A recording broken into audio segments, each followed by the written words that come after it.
సీసపద్యం.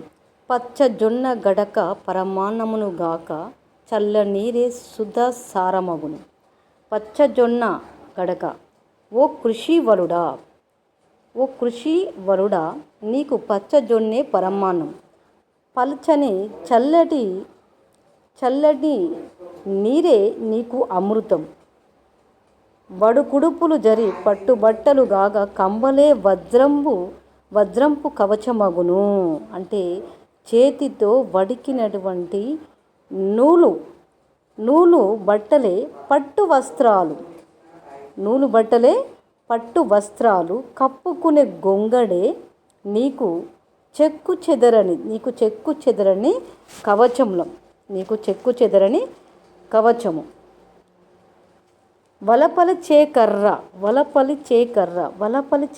వజ్రాయుధము గాక, పరిజనమే నీకు పశువులగును. అంటే కుడి చేతిలోని ముల్లుగర్ర, వలపలి అంటే కుడి చేతిలోని ముల్లుగర్ర నీకు వజ్రాయుధం. పశు సంపదే నీకు పరివారం.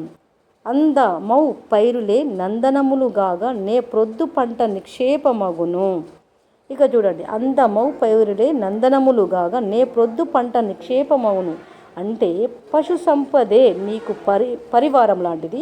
నీవు పెంపు చేసినటువంటి పంట చేనులే నందన వనాలు. నందనములు గాగా అంటే నందన వనాలు.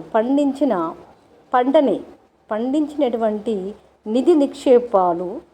ఓ మునిశ్రేష్ఠుడా, పండించినటువంటి పంటనే నిధి నిక్షేపాలు. ఓ మునిశ్రేష్ఠ, అందమై పౌరులే నందనములు గాగా, నే ప్రొద్దు పంట నిక్షేపమగును.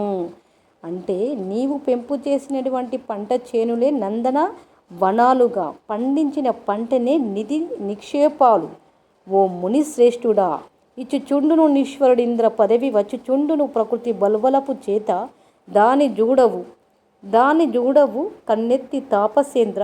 కర్షక అంటే ఒక కృషివలుడా, నిన్ను కేలెత్తి గౌరవింతు. ఓ మునిశ్రేష్ఠుడా, ఈ విధంగా భగవంతుడు ఇంద్ర పదవినిస్తున్నాడు. ప్రకృతి కాంతయే నిన్ను వలచి వచ్చిన. ప్రకృతి కాంతయే అంటే